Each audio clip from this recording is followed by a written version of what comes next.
Hi guys, so today quick discussion lang tayo dito sa price action with BTC. Bali, nagkaroon tayo dito ng discussion for the past couple of days. So if pupuntahan natin yung pinaka YouTube channel natin dito, ito, so 5 days ago binigyan natin ng perspective yung pinaka price action nitong si BTC USDT guys, no. So pwede nyo panoorin ito for ideas if hindi nyo pa napapanood. For now, ito yung structure as of the moment nitong price action ni BTC guys, no. Discuss din natin dito sa video natin yung upcoming giveaways ng merch. You can get some boxes dito guys, no. Just make sure you have an account lang sa application na ginagamit natin. Yung details na lang discuss na natin mamaya. Kaya bago tayo dito mag-start, kung hindi nyo pa na-like itong video na to, please like this video first.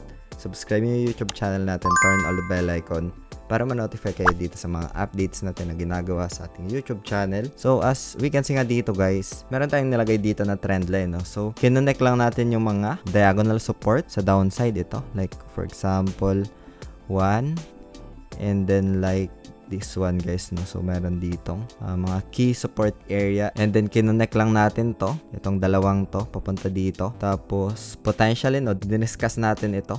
Yung scenario na ito 5 days ago, and something like it was happened dito guys, no. Nakapag-buy na ba ako dito? I'm waiting for a potential retest pa dito around this area. Again guys, itong video natin today is just for ideas lang, for reference, and does not qualify as an investment or financial advice. Hope you get some ideas dito, and ito is my own perspective lang. I almost active if ever man na I can see some opportunity guys, no. Hindi ako yung tipo na pag mataas na yung presyo at usap-usapan na sa social medias is that on my end parang risky na yun guys, no. So sa akin, I look for some good buying opportunity, like yung mga retracements, pagbaba ng presyo. That's the time na I give perspective guys, no. So mapapansin nyo naman yan sa ating YouTube channel for the past couple of months guys, na binigyan natin ng perspective. Below 30k pa yung price action, mayroon tayong mga live, makikita nyo yan sa ating live tab ng YouTube channel natin. So for now, normally kasi guys, meron pang mga retest na ginagawa yung price actions, no. Yan yung isa sa na-observe ko for the past few years based from my experience guys, no. Ngayon, I'm waiting for some retest naman dito sa zone na ito.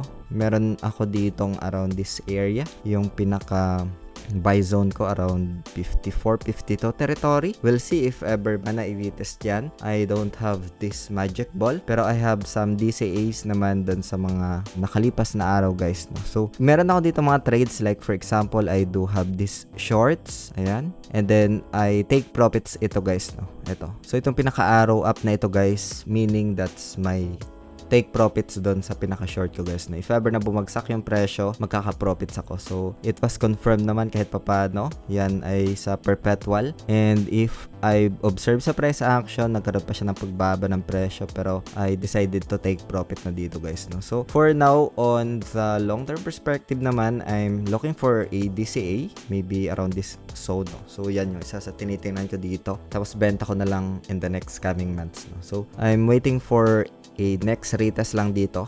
On perspective ko lang, again, hindi ko ginagaranti na pwede pang i-retest ito. Pwede siyang tumuloy na sa upside kasi almost hit niya na itong pinaka support zone na ito guys, no. But I'm waiting lang dito. Risk management is very important dito guys, no. So yun, patience as well. So for now guys, isa sa mga tinitingnan natin for the past couple of days is yung inflows ng ETF guys, no. So meron tayo dito nakita na sobrang drastic ng total net inflow guys, no. Nag-negative 563 million na if we observe, ayan. So this is nung May 1 guys, no, nung May 1.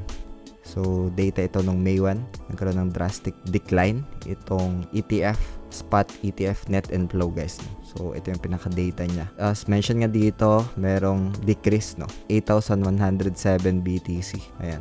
So nag-decrease din si BlackRock. Yun, isa din sa mga scenario dito guys, since yung Bitcoin ETF is owned by the client, and if ever na magkaroon ng panic sell, there's some instances or scenario na yung client ni BlackRock na merong holdings ng ETF will like this kind of approach or behavior ng panic sell guys. May mga ganong perspective, logical thinking lang ako sa end ko. And isa yun guys sa scenario na naiisip ko lang dito sa end ko, no. So again, itong month na to, I keep mentioning Q2 for me is like one of a good buying opportunity on my end. Again, as I mentioned kanina, it's my own opinion lang. This is not financial advice, no? So yeah, it's part of the trend. It's an accumulation phase na scenario. So ito yung perspective ko dito. Balik lang tayo dito sa price action with BTC. I'm looking for a potential retest dito sa price action, maybe 61, 62 guys, no? So if ever na i-retest niyan, kailangan niya pa rin basagin yan, kasi kung hindi, pwede ulit siyang mag-retest sa downside guys, no? Around 52, yan yung isa sa tinitingnan ko dito. Kailangan niya basagin to para magkaroon tayo ng next scenario na pwedeng i-retest niya itong 50 moving average sa daily time frame, no?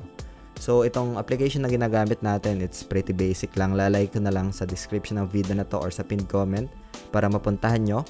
Meron din itong mga giveaways, mga airdrops, and speaking of giveaways guys, mamimigay sila ng pinaka-merch, no? Itong pinaka-swag na something like isang boxes, no? Doon sa mga may application nito, may mga account na kapag pa-verify, may decent volume. Siguro I'll post na lang yung pinaka-mechanics, yung criteria in the next coming days dito sa ating YouTube channel. Kahit papano, kahit pabagsak yung price action, I earn din dito. And meron tayong mga videos for the past couple of years na rin dito sa application na ito guys, no? So, yun, that's pretty much it guys. Hope you get some ideas dito sa perspective natin na binigay for the BTC. And kung meron kayong mga questions, feel free to ask lang dito sa ating comment section. Yun lang for today guys. Maraming salamat ulit sa panunood. Ingat tayong lahat. Peace out. Bye for now.